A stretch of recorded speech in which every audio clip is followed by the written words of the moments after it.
September 2020 Planetary Transits for Libra and Libra Rising. This is an equal house chart set up for 0 degrees Libra on the Ascendant, Eastern Daylight Time, New York. We begin September 1st, 2020 with 3 retrograde planets in Capricorn in the 4th house sector. Jupiter at 17 degrees, Pluto at 22 degrees, and Saturn at 25 degrees of Capricorn retrograde. The Sun is placed in the 12th house at 9 degrees of Virgo, along with the planet Mercury at 22 degrees of Virgo. The planet Uranus is at 10 degrees of Taurus retrograde in the 8th house. Venus is placed at 24 degrees of Cancer in the 10th house. Mars is in the 7th house at 27 degrees of Aries. Neptune is at 19 degrees of Pisces retrograde in the 6th house, and the Moon is in Aquarius at 27 degrees in the 5th house sector. Overview. September 23rd through October 2nd, birth dates, Sun in Libra at 0 to 9 degrees. September 23rd through 28th birthdays have exciting Uranus in trine aspect 120 degrees all of 2020 to their sidereal Sun placement, a romance transit.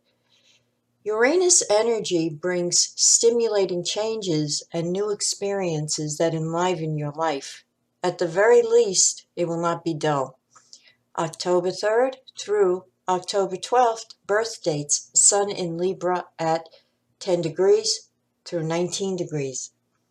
For those born October 5th through October 9th, the placement of your sidereal Sun is receiving an opposition from the planet Neptune all of 2020. Your personal astrological chart will indicate the possible ways this energy may manifest in your life. It all depends on how Neptune in your birth chart is configured with the natal Sun. If harmoniously configured, a soul union may occur. If not, the loss of a significant male figure in your life or the dissolution of a current relationship is a possibility. Ego defeats may occur, or an ending in your chosen career. On another level, it could bring a significant relationship with a Neptune type, someone who has this planet prominent in their chart, or the sign Pisces strongly placed. This energy is deeply emotional and heartfelt, and potentially very creative. It is also profoundly spiritual and enhances whatever psychic aptitude may be present. Neptune rules infectious diseases, as well as sudden allergic reactions to foods or additives that never affected you in the past. Under this energy, do not take any risks or chances with your health. You need protection at all times. I would be remiss if I did not insist that you be extra careful to sanitize both yourself and your environment. The good news is that if you become infected, you will recover if you were reasonably healthy to begin with, because this group has their sidereal Sun receiving trines from Jupiter, Saturn, and Pluto all of 2020, restoring your strength and bringing renewal. October 13th through October 22nd, birth dates. Sun in Libra at 20 degrees to 29 degrees. Those of you born October 15th through October 22nd will have Saturn in hard aspect to your Sun in 2020. For a comprehensive description of this energy, please see my video entitled Transiting Saturn-Pluto in Hard Aspect to Natal Sun, uploaded a year ago at the end of August of 2019. Ditto for October 15th through October 19th birth dates who have Pluto square the Sun exactitude in 2020. The good news is that your sidereal Sun placements are receiving tremendous support from Jupiter, Saturn, and Pluto in Capricorn. When you put these two extremes together, we see a picture of a great deal of effort and hard work being expended, but tremendous success and rewards likely, making the struggles you endure well worth it in the end. On September 1st, Mercury trine Pluto between houses 12 and 4 is an excellent energy under which to communicate with family about transforming your domicile to meet current needs. Draw up a plan for renovations and meet with contractors for assistance and ideas.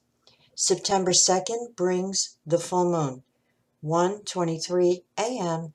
Eastern Daylight Time at 10 degrees of Pisces in opposition to the Sun at 10 degrees of Virgo, spanning houses 6 and 12, highlighting the tension between the spiritual desire to escape or transcend the mundane versus the demands of practical duties and responsibilities comprising everyday life. The planet Uranus at 10 degrees of Taurus is making harmonious aspects to this full moon, a trine to the Sun and a sextile to the Moon from your 8th house of psychological transformations. A counselor may shed much needed light on subconscious motivations and urges. Also on September 2nd, Sun trine Uranus between houses 12 and 8 could bring good news in relation to joint finances and partnership assets. On September 3rd, Mercury trine Saturn between houses 12 and 4 is excellent for getting through a great deal of work since concentration and attention to detail is accentuated. On September 4th, Venus square Mars between houses 10 and 7 is a frictional energy. The needs and wants of a partner may be in conflict with your career obligations. Let it go for now and revisit the discussion later on today when Mercury sextiles Venus. On September 5th, the planet Mercury enters Libra and moves into your first house. On September 6th, the planet Venus enters Leo and moves into your 11th house. And on September 9th, Mars turns retrograde at 28 degrees of Aries in your 7th house. Also on September 9th, the Sun trine Jupiter between houses 12 and 4 is an exceptionally positive energy for all concerns affecting your domicile. Use this to heal any family relationships that may have become strained. The Sun opposed Neptune on September 11th between houses 12 and 6 could find you feeling drained and exhausted. Take the day off, if possible, to recuperate. On September 12th, Jupiter turns direct motion at 17 degrees of Capricorn in your 4th house.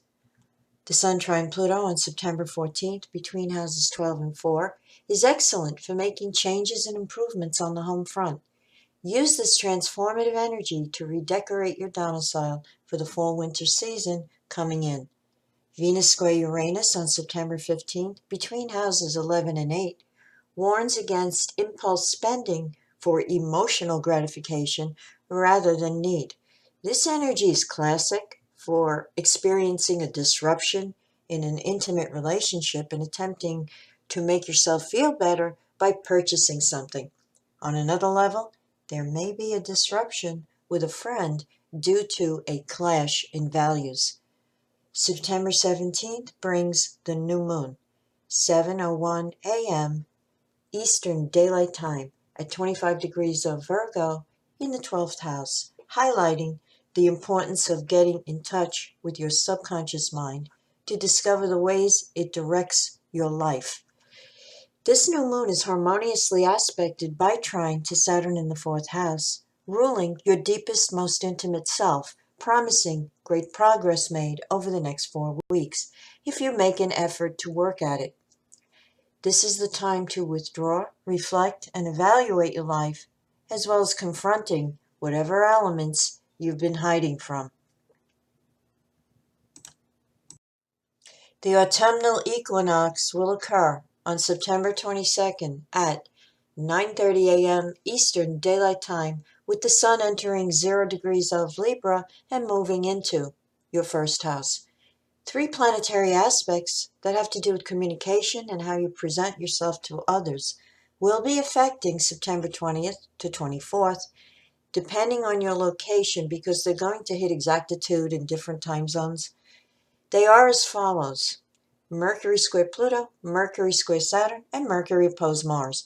These energies are not catastrophic. They're too short-lived, but they are frictional and annoying and not conducive to getting your ideas across. If you avoid those dates, if you can avoid those dates to discuss matters of great importance, do so. On September 27th, the planet Mercury enters the sign of Scorpio and moves into your second house. Venus in the 11th house will trine Mars in your 7th house on September 28th. A great energy for your social life and relationships with friends and partners. Saturn turns direct motion at 25 degrees of Capricorn on September 29th in your 4th house sector.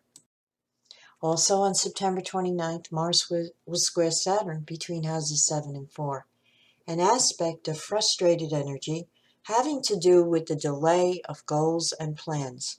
Yes, you will feel angry and impatient with these delays, but detaching and accepting magnanimously the current state of affairs is the way to go right now.